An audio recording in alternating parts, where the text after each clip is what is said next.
بسم اللہ الرحمن الرحیم۔ السلام علیکم ورحمۃ اللہ وبرکاتہ۔ امید ہے آپ سب خیریت سے ہوں گے۔ آج میں آپ کے لیے ایک بہت ہی خاص اور مجرب وظیفہ لے کر آیا ہوں جو منگل کے دن پڑھنے سے انشاءاللہ ہر جائز حاجت پوری ہوگی۔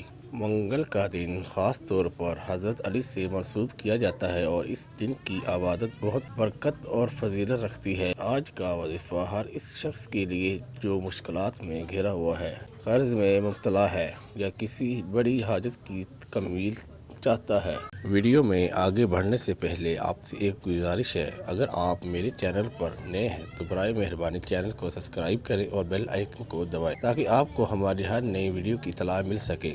وظیفہ کرنے کا طریقہ: سب سے پہلے باوضو ہو کر کسی بھی پاک جگہ بیٹھ جائیں، 3 بار درود ابراہیم پڑھیں، پھر 100 مرتبہ یا قہارو پڑھیں، آخر میں دوبارہ 3 بار درود ابراہیم پڑھ کر اللہ تعالیٰ سے دعا کریں۔ یہ وظیفہ کم از کم 11 منگل تک کریں۔ انشاءاللہ وظیفہ ہمیشہ یقین اور توجہ کے ساتھ کریں، کامیابی ملے گی۔ کسی بھی نیک مقصد کے لیے پڑھیں، ناجائز کاموں کے لیے نہ کریں۔ خواتین ایام مخصوصہ میں نہ پڑھیں۔ اگر آپ کو یہ ویڈیو پسند آئی ہو تو لائک کریں، شیئر کریں اور ہمارے چینل کو سبسکرائب ضرور کریں تاکہ مزید روحانی وظائف آپ تک پہنچ سکیں۔ اللہ تعالی ہم سب کو اپنی رحمتوں سے نوازے۔